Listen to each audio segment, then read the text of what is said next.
When I was pregnant, the tension with my furious mother-in-law reached its breaking point. The argument had taken a dark turn, and her sharp, cold words cut through me like a knife. My heart pounded as I stepped back, but before I could fully grasp what was happening, my enraged mother-in-law, her face twisted in fury, lunged forward with deliberate malice. The cruel woman shoved me with all her strength. I felt myself losing balance, tumbling down the grand staircase, each step sending searing pain through my body. My scream echoed through the hall. But what happened next was even more terrifying, leaving me frozen in shock and disbelief. My name is Ella Reed, and I'm 33 years old. I run a cozy cafe in the charming town of Maplewood, where the scent of freshly brewed coffee and warm pastries fills the air.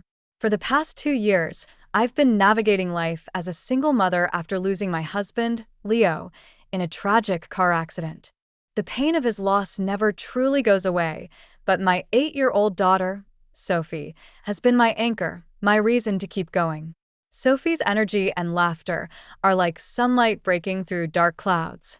Whether she's helping me in the cafe or exploring the nearby park, her adventurous nature constantly reminds me of Leo. Yet in the quiet moments, when the cafe closes and it's just the two of us in our small house on the edge of town, I can't help but feel the weight of what we've lost. Running the cafe keeps me busy, but some days the loneliness is overwhelming. I've come to accept that this is my life now, working hard to provide for Sophie and keeping Leo's memory alive for her. But as I would soon discover, life has a way of surprising us when we least expect it. It was a crisp spring afternoon in Maplewood when Sophie and I decided to visit the park. The sun peeked through the clouds, casting soft light on the damp trails. Sophie loved to ride her bike at full speed, her laughter echoing through the trees. I sat on a nearby bench, answering emails on my phone while keeping one eye on her. "Mom, watch this," Sophie called out, pedaling faster with one hand in the air. My heart skipped a beat as I glanced up. "Be careful, Sophie," I warned, but her confidence had taken over. Suddenly, her bike hit a patch of slick mud and the handlebars wobbled. She screamed as she lost control. I dropped my phone and bolted toward her, my heart pounding. Before I could reach her, a man appeared out of nowhere, moving swiftly to catch Sophie just as she was about to hit the ground. "I've got you," he said in a steady, reassuring voice, gently setting her on her feet. Sophie clung to him, her wide eyes brimming with gratitude. "Are you okay, sweetheart?" I asked, pulling her into a tight hug. She nodded and turned to her savior with a smile. "He saved me, Mom." The man smiled warmly, brushing dirt from his jacket. He looked to be in his late 30s, with kind eyes and a relaxed demeanor. "I'm just glad I was nearby," he said. "I'm Jack, by the way." "Ella," I replied, still catching my breath. "And this is Sophie." "Thank you. I don't know what would have happened if you hadn't been here." "It's no trouble," Jack said modestly. "Kids are fearless, aren't they?" From that day, Jack began appearing more often in our lives. At first, it seemed coincidental, an occasional wave at the park or a quick chat while Sophie played. But soon, his visits became more intentional. He started dropping by the cafe for coffee, staying to chat as Sophie eagerly shared her latest adventures. Sophie quickly nicknamed him Trail Jack, after learning he loved hiking and exploring the nature trails around Maplewood. Over time, his easygoing nature and genuine kindness began to break down my guarded walls. Jack's presence in our lives grew steadily. One day, he suggested we grab coffee together, somewhere other than my cafe. Hesitant but curious, I agreed. That simple coffee outing turned into dinner, and soon, long conversations that stretched into the late hours of the night. Jack wasn't just kind, he listened. He made me laugh in ways I hadn't in years, and had a way of making both Sophie and me feel special.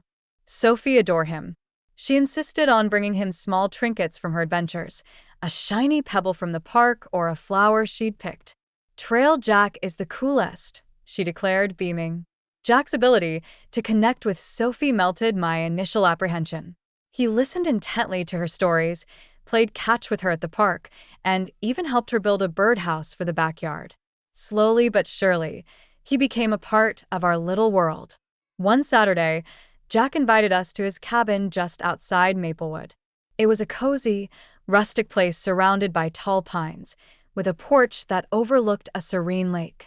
He cooked dinner for us, a hearty pasta dish that Sophie declared the best ever.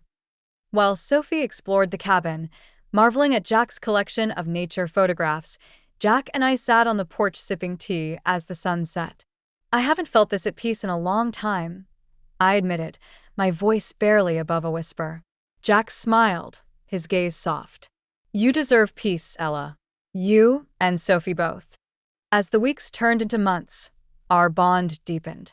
Jack became a steady presence in our lives, planning little surprises like leaving wildflowers on my cafe counter or bringing Sophie her favorite cookies. He even attended Sophie's school play, surprising her with a bouquet of daisies. The way her face lit up made my heart swell. As the months passed, Jack became a constant source of joy for Sophie and me. He wasn't just part of our lives anymore. He felt like family. One crisp autumn evening, he invited us back to his cabin for what I thought was a quiet dinner. Sophie was unusually excited, her energy bubbling over as she kept saying, "Mom, you're going to love tonight." When we arrived, I noticed the backyard was decorated with strings of fairy lights that sparkled against the darkening sky. A small fire crackled nearby, and the table was set with dishes I recognized as my favorites. My heart skipped a beat, but I brushed it off, not wanting to read too much into it. Jack led me to the center of the yard, where he stood beneath a canopy of lights. Sophie dashed ahead, taking a seat by the fire and grinning from ear to ear. Jack reached for my hands, his eyes meeting mine with a look so sincere it made my breath catch. "Ella," he began, his voice steady but full of emotion, "you and Sophie have brought light back into my life in a way I never thought possible. You've shown me what it means to have a family. I can't imagine a future without you both." Tears welled in my eyes as Jack knelt down, pulling a small velvet box from his pocket. He opened it to reveal a delicate silver ring adorned with a small sapphire. "Will you marry me?" he asked, his voice trembling slightly. Before I could speak, Sophie leapt up and shouted, "Say yes, Mom. Please say yes." I laughed through my tears and pulled Jack to his feet. "Yes, Jack. 1,000 times yes." Sophie squealed with joy, throwing her arms around us. "We're going to be a family," she said, her face glowing with excitement. That night, under the canopy of twinkling lights and with Sophie's laughter echoing around us, I felt something I hadn't in a long time: hope. Jack wasn't just someone who had saved Sophie that day in the park. He had saved us both. Soon after our engagement, Jack couldn't wait to share the news with his family. I was nervous, but I wanted to make a good impression. Jack's mother, Clara, lived in a grand estate on the outskirts of Maplewood, a stark contrast to our simple, cozy lives. From the moment I stepped through the tall oak doors of Clara's mansion, I could feel her disapproval. Clara greeted us with a handshake that was firm but cold, her sharp eyes scanning me as though she were searching for a flaw. "So you're Ella," she said, her tone clipped. "Jack's mentioned you." Her words were polite, but her demeanor was anything but welcoming. I felt Sophie's small hand squeeze mine as she picked up on the tension. Clara's gaze shifted to Sophie, who stepped forward, holding out a small bouquet she had picked on the way. "I brought these for you, ma'am," Sophie said with a bright smile. "How thoughtful," Clara replied, taking the flowers and placing them on a side table without so much as a glance. She turned back to me. "Raising a child and running a cafe, quite a challenge, I imagine." "It's fulfilling," I replied, keeping my tone light. "Sophie and I make a great team." Clara's thin smile didn't reach her eyes. "Jack has always been ambitious. It must be difficult for you to keep up." The rest of the evening was a minefield of subtle insults and veiled criticisms. Clara questioned everything about me, from my modest dress to the way I managed my business. Jack noticed my discomfort and tried to shift the conversation, but Clara's judgment hung in the air, thick and suffocating. By the time we left, I was emotionally drained. In the car, Jack reached over and took my hand. I'm so sorry, Ella, he said softly. She'll come around. She's just protective. I forced a smile, though doubt churned in my stomach. I hope so. But deep down, I knew Clara's disapproval wasn't just protectiveness, it was personal. As the weeks passed, Clara's interference in our lives intensified. She inserted herself into every aspect of our wedding planning, transforming what should have been a joyful time into a constant source of stress. I heard you were considering a small ceremony, Clara remarked during one of her uninvited visits. That simply won't do. Jack deserves a grand celebration, something befitting his stature. Without waiting for my input, she began listing extravagant venues and services, all far beyond what I had envisioned or could afford. When I showed her my dream wedding dress, simple, timeless, and perfect, she wrinkled her nose. It's fine, she said dismissively, but Jack's bride should wear something more sophisticated. This wedding will have important guests after all. Reluctantly, and for Jack's sake, I selected a more ornate dress that didn't feel like me at all. Jack noticed my disappointment. You're going to look beautiful no matter what, Ella, he assured me. Don't let her ruin this for us. Despite his support, Clara's relentless criticism continued. She took control of the guest list, adding people I didn't even know, and frequently reminded me that I didn't come from their world. It's a shame you don't have more connections, she commented during a wedding planning meeting, her tone dripping with condescension. Jack has always moved in certain circles, and it might be hard for you to adjust. I clenched my fists beneath the table, fighting the urge to respond. Instead, I smiled tightly. Jack and I will find our own way. Clara's smile was icy. Let's hope so. Despite my growing frustrations, I tried to keep the peace for Jack's sake. But the cracks in my patience were beginning to show, and I knew it was only a matter of time before something gave. Amid the stress of wedding planning, Jack and I received unexpected news that brought us joy. We were expecting a baby. It felt like a fresh start, a symbol of the life we were building together. I was nervous about how Sophie would react, but when I shared the news during dinner one evening, her excitement melted all my worries. Does this mean I'm going to be a big sister? Sophie asked, her eyes lighting up. Yes, sweetheart, I said, tears of joy welling in my eyes. You're going to be the best big sister ever. She squealed with delight and threw her arms around me. I can't wait. I'll teach the baby everything I know. Jack beamed, pulling me into a warm embrace. This is the best news, he said, his voice thick with emotion. A few days later, Jack called Clara to share the happy news, hoping it might soften her attitude toward me. I stayed in the next room, nervous but hopeful. Mom, I overheard Jack say, Ella and I have some wonderful news. You're going to be a grandmother. There was a long pause before Clara responded, her tone sharp. A grandmother? Are you sure this is good news, Jack? Have you even considered if the baby is really yours? I froze, the words cutting deeper than I could have imagined. Mom, how can you say that? Jack's voice was filled with anger. Of course the baby is mine. Jack, she continued, unrelenting, a woman like Ella could use a pregnancy to trap you. You've always been too trusting. I clenched my fists, tears streaming down my face as Jack defended me. You're out of line, Mom, he said firmly. I love Ella, and we're building a family together. You need to stop. But Clara didn't stop. A few days later, Jack confessed that she had gone even further. She hired a private investigator, he said, his face clouded with anger. She's determined to find something to use against you. What does she expect to find? I asked, my voice shaking. I've done nothing wrong. I know that, Jack said, pulling me into his arms. And I told her as much. But she doesn't listen. She's determined to control everything.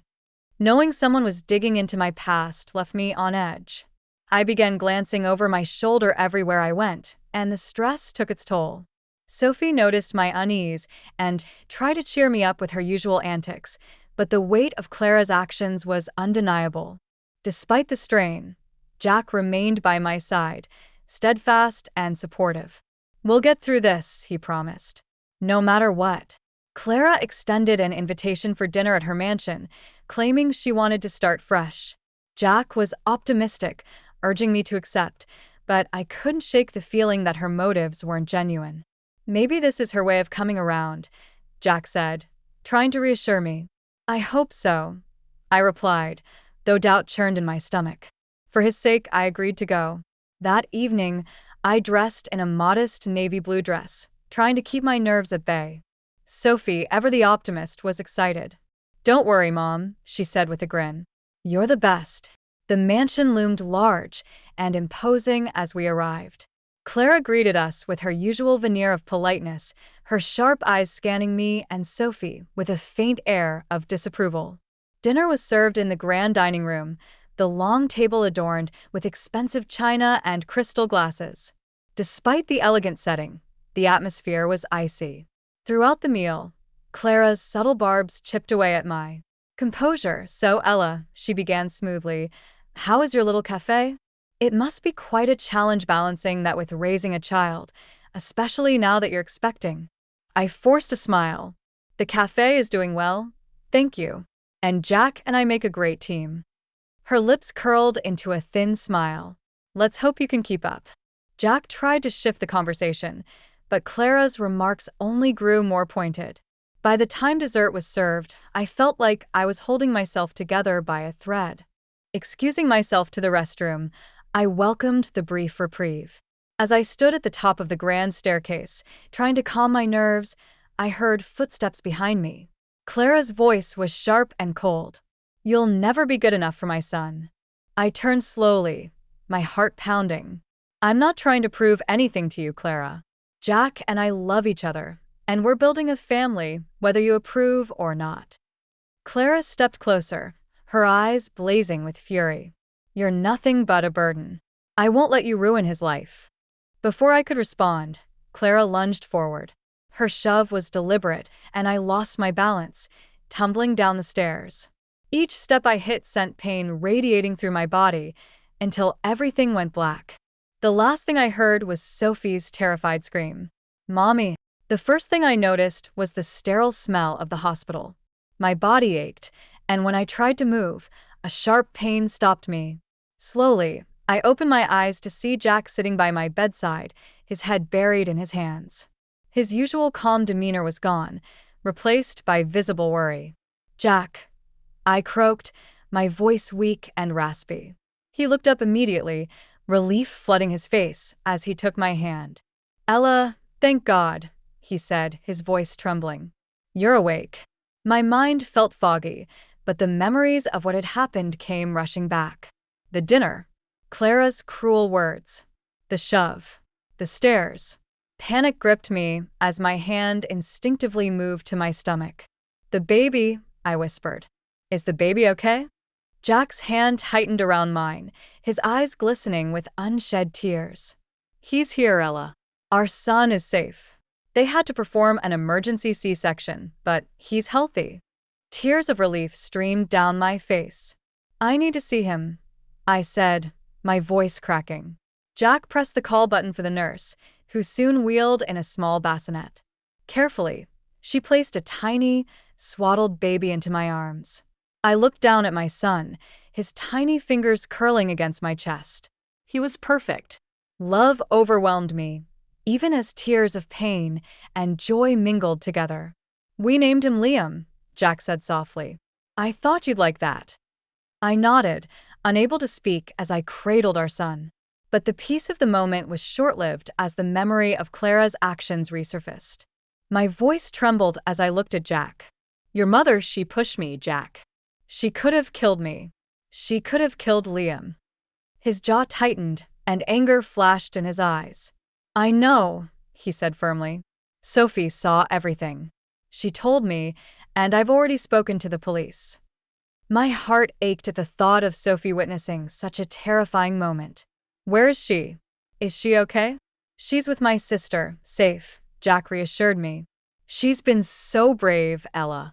She gave a statement to the police. Clara has been arrested. Hearing those words was a strange mix of vindication and sadness. Clara's actions were unforgivable, but she was still Jack's mother. She could have killed us, I whispered, holding Liam closer. How could she do this? Jack's voice was steady as he responded. She won't hurt us again. You, Sophie, and Liam, you're my family now. That's all that matters. The days following the hospital stay were a whirlwind. Clara was charged with attempted murder, and the trial quickly became the talk of Maplewood. The courtroom was packed with reporters and onlookers, all eager to see the downfall of the once powerful Clara Grant. Jack and I sat side by side, his hand firmly in mine, as the proceedings began. Sophie, though nervous, was determined to speak the truth. Watching my brave little girl take the witness stand was one of the hardest moments of my life, but I knew her testimony would be crucial. Clutching a small stuffed bear for comfort, she recounted the events of that night with a steady voice. Grandma Clara told my mom she wasn't good enough for Dad, Sophie said, her small hands gripping the edge of the witness stand. Then she pushed her. She didn't slip. Grandma made her fall. The courtroom fell silent as Sophie's words hung in the air. Tears welled in my eyes as pride for her bravery mixed with the pain of knowing she had to relive that moment. The prosecution presented a solid case, highlighting Clara's controlling behavior and overt hostility toward me. The defense tried to argue that the fall was accidental, but Sophie's detailed account, coupled with other evidence, left little doubt in the jury's mind.